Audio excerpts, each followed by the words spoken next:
अरे भाई ये क्या हो रहा है? बहुत खूब मीनाक्षी, हम यहाँ तो हड्डियाँ मजबूत करने में लगे, लेकिन आप दो ये घड़े सिर पर रख करके चली आ रही, कुछ लाई है क्या हम लोगों के लिए खास? और उससे कमाल तो ये है कि चल कैसे रही हैं आप? लेकिन वाकई कमाल है, क्या परफेक्ट बैलेंस है।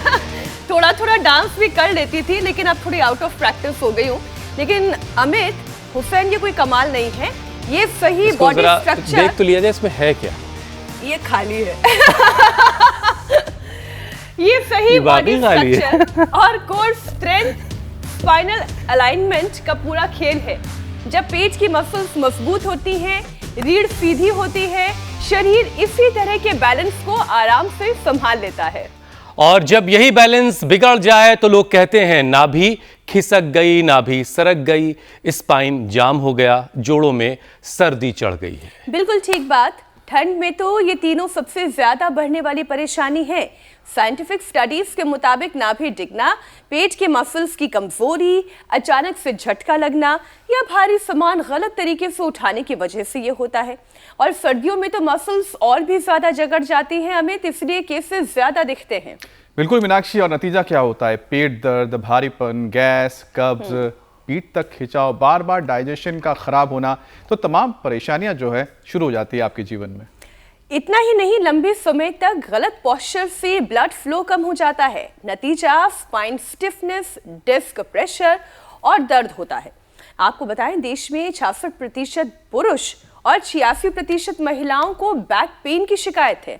अच्छा देखिए, सर्दी में खून की जो रवानी है वो थोड़ी सुस्त पड़ जाती है, धीमी पड़ जाती है, और जोड़ों में तेल कम हो जाता है, उसका ग्रीस घट जाता है, और इंसान जो है कंबल में दुबक कर मोबाइल में घुसा रहता है। बस वहीं से गर्दन, पीठ और कमर की परेशानी शुरू होती है, उसकी किस्मत बिगड़ती है। तो हकीकत यह है कि दोस्तों, शरीर की इमारत तभी मजबूत रहती है जब नाभि अपनी जगह पर हो, रीढ़ सीधी रहे और जोड़ आपके मजबूत हो, वरना घड़ा तो गिरता ही गिरता इंसान भी गिर जाता है। लेकिन ऐसा हुआ नहीं।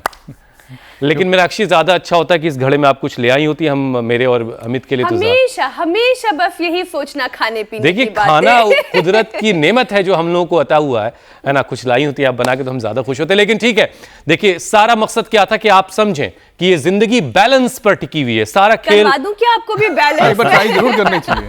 तो क्योंकि मीनाक्षी, आपने जो किया है ये वाकई में बताइए कि जब आप कर रही थी तो आपका कंसंट्रेशन। अरे अमित, अभी किसी रोज यहाँ पर एक रस्सी बंधेगी और इस रस्सी पे चलती हुई नजर आएंगी। इनका बैलेंस उस लेवल का है। ये जो है ना, जब हम स्पाइन की बात करते हैं तो गर्दन से लेकर आपकी पूरी जो नीचे तक बोन जाती है, इसको पूरा सधा हुआ होना बड़ा जरूरी है। क्योंकि चलिए स्वामी जी, हाँ स्वामी जी अब हमारे साथ जुड़ चुके हैं। स्वामी जी प्रणाम, बहुत बहुत स्वागत है आपका। आज मीनाक्षी जो है वो घड़ा सिर पर रख करके चली हैं, और हम तो हड्डियां मजबूत करने में लगे थे, मुकद्दर चला रहे थे, तभी पता लगा इनकी एंट्री हो रही है, और दो घड़े सर पे रखे हुए थे। हमने बैलेंस की थोड़ी अहमियत बताई है, बाकी जिंदगी कैसे बैलेंस करनी है, योग और जो दूसरी जिंदगी है यानी काम धाम वाली जिंदगी, उसके बीच में। राजस्थान में तो 7-7 कड़े रखते हैं, इधर भी बहनों ने रखा तो है, देखो फूट लेना। अरे वाह भाई वाह, क्या बात। तो ये हाँ, हाथ हटाओ तब जाने। अच्छा, उनके लिए मुश्किल है। हटाया और कुछ कोशिश कर रहे तो ये हाँ, बड़ा मुश्किल होता है हाथ हटा करके, और फिर जो है कई तो 7-7 कड़े रख करके उसमें डांस और करते ऊपर से हैं। तो खैर देखिए स्वामी जी, उस वक्त आप देख नहीं पाए होंगे, अब तुम 2 ही सही पर रख तो लिया है सिर पे। क्या बात। स्वामी जी वहां तो सिर्फ एक है, यहाँ 2 है। और डांस करना फिर दोबारा। नहीं, वहां पर वो बेस नहीं है। अच्छा, बेस नहीं, बेस नहीं, बेस नहीं है ना, बिना बेस के ये बात ये जो रिंग होती है, इसका सही होना बड़ा जरूरी होता है। चलिए खैर, ये हो गया। अब असल में जिंदगी को कैसे बैलेंस करना है, योग के साथ प्रोफेशनल लाइफ और पर्सनल लाइफ, ये सारी चीज़ें कैसे बैलेंस होंगी और कैसे आपकी सेहत बैलेंस रहेगी, इन सारे सवालों का जवाब आपको स्वामी जी से मिलने वाला है, जैसे रोज़ाना मिलता है। हमने तो ये जो शुरुआत में चीज़ें की, एक सांकेतिक तौर पर ये बताने की कोशिश की कि ये सारी चीज़ें आप अपनी ज़िंदगी में करके अपनी ज़िंदगी को थोड़ा रोमांचक, थोड़ा बेहतर बना सकते हैं। अच्छा स्वामी जी, देखिए, साइंस ये कहती है कि नाभि का डिग जाना यानी एब्डोमिनल वॉल वीकनेस, अचानक झटके की वजह से, भारी वजन को गलत तरीके से उठा लेने की वजह से और वीक कोर होने से अम्बिलिकल डिस्प्लेसमेंट हो जाता है। योग की दृष्टि से नाभि क्यों हटती है और नाभि को वापस फिर उसकी अपनी जगह पर सेंटर में लाने के लिए सबसे असरदार जो 2-3 आसन हैं, 2-3 अभ्यास हैं, वो कौन कौन से हैं? तो एक तो जो सूर्य नमस्कार रोज मेरी तरह से करते रहते हैं, उनका पूरा स्ट्रक्चरल बैलेंस अच्छा है। स्ट्रक्चरल बैलेंस के लिए खड़े होकर के जो सूर्य नमस्कार ना कर पाए पूरा, तो कम से कम पीछे झुके, तो ये अर्ध चक्रासन तो सब कर सकते हैं। आगे पाद हस्तासन सब कर सकते हैं।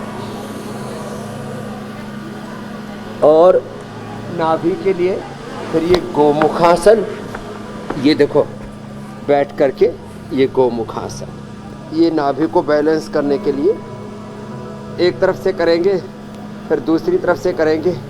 इधर हमारा डॉक्टर अजीत राणा बहुत ही विद्वान और अनुभवी, बहुत ही एक्सपीरियंस्ड डॉक्टर है, जो एक साथ नाभि, नले, कोड़ी तीनों को ठीक करते हैं। ये बहुत ही गजब की विद्या है।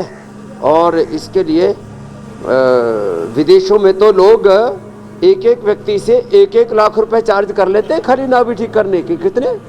1-1 लाख रुपए, अरे रामा रामा। और इससे नाभि से पुरुषों के तो इजीली देख लेते हैं, माँ बहन बेटियों के देखने का तरीका ये है कि ये जो अंगुलियों के नीचे की रेखा है, इसको ऐसे मिलाते हैं ना, तो अंगुलियों के ये जो ऊपर के पोरवे हैं, इसमें कोई डिफरेंस नहीं आना चाहिए। हमारा तो ठीक है ही है। तो ऐसे, और फिर जिनको बार बार गैस, कब्ज, दस्त, नाभि नीचे की ओर उठ जाती है तो बार बार दस्त और डायरिया और कोलाइटिस, क्रॉन्स डिजीज हो जाती है, ऊपर की ओर नाभि उठ जाती है तो कब्ज, कॉन्स्टिपेशन, और दाएं बाएं तो गैस, एसिडिटी, फिर ब्लोटिंग, बहुत तरह की प्रॉब्लम होती है। तो ये गोमुखासन, ये नाभि के लिए बड़ा अच्छा होता है। लंबे लंबे श्वासों के साथ नाभि को ठीक करने का जिनको हुनर है, ये भी एक बहुत बड़ा स्किल है। वो तो हमारे डॉक्टर अजीत राणा जी की तरह कर सकते हैं। इसको लोटे से भी ठीक करते हैं, इसके नाभि के ऊपर दीपक रख करके भी ठीक करते हैं, वैक्यूम से भी ठीक करते हैं, और आसनों से ठीक करते हैं, जैसे हम कर रहे हैं गोमुखासन। और फिर इसमें 3 आसन विशेष हैं। एक है ये उत्तान पादासन, इससे नाभि ठीक हो जाती है। 1 मिनट लगातार ऐसे पैरों को थाम के रखते हैं। ये हमारे पिताश्री ने हमको बचपन में सिखाया था। अब वो एकदम अनपढ़ है, किसान है, लेकिन उसको ये ज्ञान है, और उन्होंने जो हमको ज्ञान दिया, हमने करोड़ों लोगों तक उसको पहुंचा दिया। अब पहले गांव के अनपढ़ लोग भी इसको जानते थे। ये उत्तान पादासन, दोनों पैर एकदम सीधे 1 मिनट तक ऐसे, जोर तो पड़ता है इसमें। तो दूसरा है ये सेतुबंध, इससे भी नाभि ठीक होती है। ये गजब है साहब। श्वास बाहर छोड़ दिया, पेट को अंदर खींचा, और ये हो गई नाभि सेट।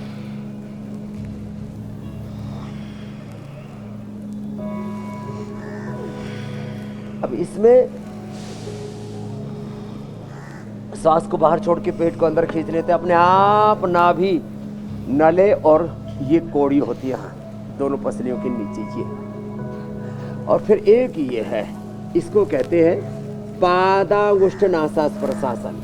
इसको भी धीरज के साथ, कई बार हम तेजी से करते हैं तो वो व्यायाम की तरह होता है। आसन का लाभ पाने के लिए 1-2 मिनट से लेकर के 10 मिनट तक अभ्यास करना पड़ता है। वैसे जो हमारी योग की परंपरा है, उसमें ऐसा बोला जाता है, आसन की सिद्धि के लिए कम से कम 1 घंटा एक आसन में आप बिना हिले डुले बैठ सके, कोई शरीर में, इंद्रियों में, स्वामी जी ये आसन जब आपको करते हुए देखते हैं, सर सुखम आसनम प्रयत्न शैथिल्य अनंत समापत्तिभ्याम तो द्वंद्व अनभिघात जी मेरे, तब आपकी वो लाइन बिल्कुल सटीक नजर आती है जब आप कहते हैं कि योग इंसान की, किसी भी व्यक्ति की प्रकृति है, उसका नेचर है। क्योंकि बच्चा ये वाला आसन रोज हर वक्त करता ही रहता है, अपने दोनों पैरों को पकड़कर अपने मुंह के पास ले आता है और पैरों के कई बार अंगूठे को चूसने लगता है। तो अब ये बात समझ में आती है कि आप जो कहते हैं कि योग जो है वो प्रकृति है इंसान की, और योग इसीलिए हर किसी को अपनी ज़िंदगी में शामिल करना चाहिए।